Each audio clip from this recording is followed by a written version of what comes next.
हरे कृष्णा।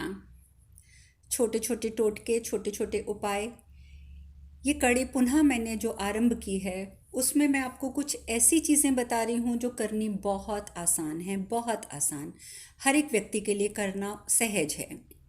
लेकिन हमेशा की तरह इस बार फिर मैं एक ही बात ज़रूर कहूँगी कि यदि इस जन्म में अच्छे कर्म, सत्कर्म, इन सब चीज़ों की तरफ यदि आपने ध्यान नहीं दिया है और अभी तक आप उन्हीं परेशानियों में हो कि हमें कर्जा लेना पड़ रहा है, हमारा राहु खराब है, हमारा केतु खराब है, बहुत सारी और समस्याएं जो ज़िंदगी में आती हैं, घर में कलह क्लेश है, तो आपका अगर संपूर्ण ध्यान इस ओर है कि आपको ये समस्याएं हैं, लेकिन आप ये नहीं सोचते कि आखिर ये समस्याएं क्यों हैं। आपने देखा आपको समस्या है, आप कर्जे में डूबे हुए हैं, आपके घर में बहुत झंझट पड़ रहे हैं। आपने क्या किया, आप गए किसी ज्योतिषी से मिले, उससे उपाय पूछ लिए। ज्योतिषी ने देखा तो उसने कह दिया कि ठीक है, आपका राहु खराब है, आपका केतु खराब है, आपका ये वाला ग्रह खराब है, वो खराब खराब है। मैं ये नहीं कह रही कि ज्योतिषी गलत बताते हैं, वो बिल्कुल सही बताते हैं, और वाकई ही आपके वो ग्रह ही खराब होते हैं जिसकी वजह से वो समस्याएं आ रही हैं। लेकिन आपका कर्तव्य बनता है उस जड़ में जाना कि यदि ये ग्रह मेरे खराब हैं तो खराब क्यों हैं। यदि पिछले जन्म के कर्मों को लेके मेरे आज के ग्रह खराब हैं, तो ऐसी कौन सी गलती मैं इस जन्म में कर रही हूँ या कर रहा हूँ जिसकी वजह से पिछले जो हमारे जन्मों के कर्म, जो हमारे भाग्य बन के आया है, वो सुधर क्यों नहीं पा रहा। जब तक आप उस और ध्यान नहीं देंगे, आप जितने भी उपाय कर लीजिए, चाहे ज्योतिषियों के बनाए हुए, शास्त्रों में बताए हुए, मैं भी आपको शास्त्रों में से और अलग अलग किताबों में से ही जो उपाय मैंने खुद आजमाए भी हुए हैं, खैर कई, मैं वही बताती हूँ, या मैं आपको वो उपाय बताती हूँ। मैंने आपको बताया था कि मेरे शाबर मंत्र के गुरु जी जो है वो बहुत अच्छे अच्छे उपाय बताते हैं और काफ़ी कारगर होते हैं उनके उपाय, तो वही सब मिले जुले उपाय मैं आपको बताती रहती हूँ। लेकिन घूम फिर कर समस्या आपके सामने तब आएगी कि आप उपाय तो कर रहे हैं लेकिन आपके कर्म खराब हैं। पिछले कर्म काटने की तो आप आवश्यकता समझ ही न रहे, तो फिर ऐसी स्थिति में आपके किए हुए उपाय जो हैं वो निष्फल हो जाते हैं, वो काम नहीं करते हैं। तो मैं आपको संक्षिप्त में ये कहना चाहूँगी कि उपाय करने से पहले अपने इस जन्म के जो आपका वर्तमान चल रहा है, उस वर्तमान में अपने द्वारा किए गए प्रत्येक कर्म, प्रत्येक विचार पर पहले ध्यान दें कि आपसे कहीं कोई गलती तो नहीं हो रही है, आपकी वजह से कोई दुखी तो नहीं हो रहा, आपकी वजह से किसी की आंख में आंसू तो नहीं आ रहे। यदि ऐसा कुछ नहीं हो रहा, तब आपको समझ जाना चाहिए कि अब आपका भाग्य परिवर्तन होने का समय है, और अब आप जब उपाय करेंगे तो आपको सफलता अवश्य मिलेगी। परंतु यदि कर्म नहीं है सुधरे हुए, पुराने कर्म नहीं कट पा रहे आपके, तो ये उपाय भी निष्फल हो जाएंगे। तो मैंने बहुत खुलकर ये बात समझाई है, इसे फॉलो कीजिए। और अब मैं आपको कुछ उपाय बता रही हूँ, उसे अब ध्यान से सुनिए। पहला उपाय मैं बता रही हूँ कि शास्त्रों के अनुसार, जो हमारे शास्त्र कहते हैं कि यदि आपका गुरु कमज़ोर हो गया है तो आपको गाय को रोटी रोज़ खिलानी चाहिए। यदि आपका राहु कमज़ोर हो गया है तो आपको पक्षियों को दाना रोज़ देना चाहिए। यदि आपका केतु कमज़ोर हो गया है तो आपको कुत्ते को रोटी खिलानी चाहिए।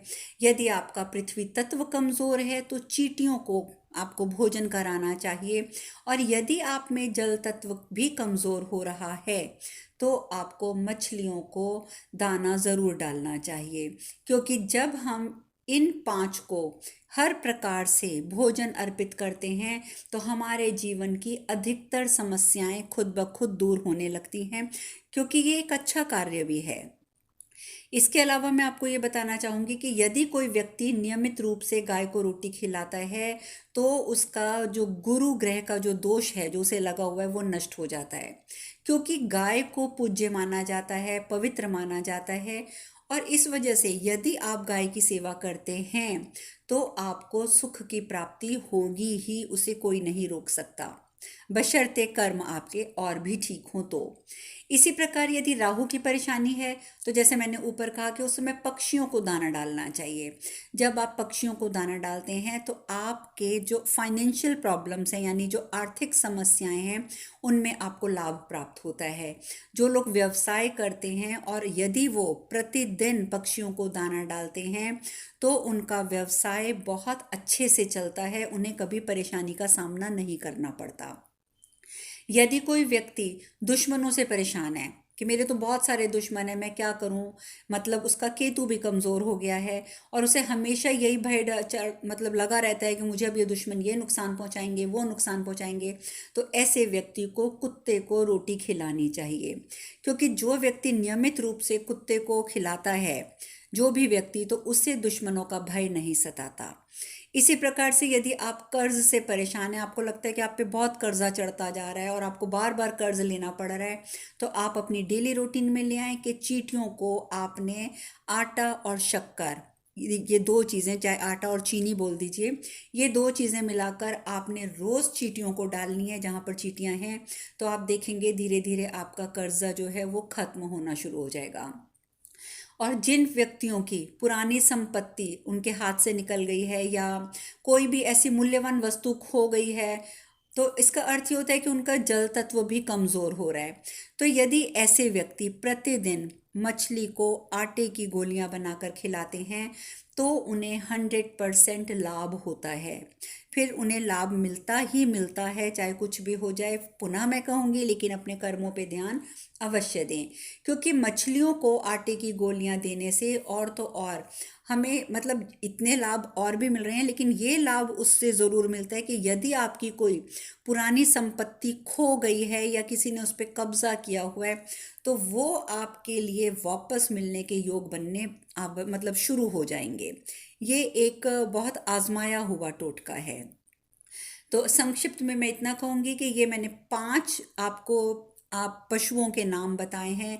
यदि आप इन्हें खाना खिलाते हैं, कोशिश तो कीजिए कि पांचों को रोज़ खिलाइए, पर यदि पांचों को नहीं खिला सकते, आप जिनको भी खिला सकते हैं उन्हें खिलाइए। और खिलाने के बाद आप स्वयं महसूस करेंगे कि आपके दुख दर्द, जो भी आपकी परेशानियां थी, वो धीरे धीरे धीरे धीरे खत्म होनी शुरू हो जाएंगी। तो आप अपने कर्मों की ओर ध्यान देते हुए इन उपायों को अपनाइए और सफलता प्राप्त कीजिए। और मुझे फिर आप मैसेज करके ज़रूर बताइएगा कि आपको उससे क्या फल मिला। हाँ, जाते जाते मैं एक बात कहना चाहूँगी, मेरे पास बहुत मैसेज आते हैं कि आप अपना कॉन्टैक्ट नंबर दीजिए। देखिए, यदि आप मेरा यूट्यूब पे चैनल पे जाकर अबाउट खोलेंगे, उसमें भी मेरा कॉन्टैक्ट नंबर और ईमेल है। और यदि आप मेरे चैनल पर जाकर उसकी कवर फ़ोटो देखेंगे तो कवर फ़ोटो पर भी मेरा कॉन्टैक्ट नंबर और ईमेल लिखा है। तो आपको बार बार पूछने की आवश्यकता नहीं है, आप वहाँ से ले सकते हैं। लेकिन मुझे पहले आप व्हाट्सएप पे मैसेज करेंगे, डायरेक्ट कॉल नहीं करेंगे। तो आपको बहुत सारी शुभकामनाओं के साथ इस वीडियो को मैं यहीं ख़त्म करती हूँ। आप सब सदा सुखी रहें, स्वस्थ रहें, इसी कामना के साथ। हरे कृष्णा।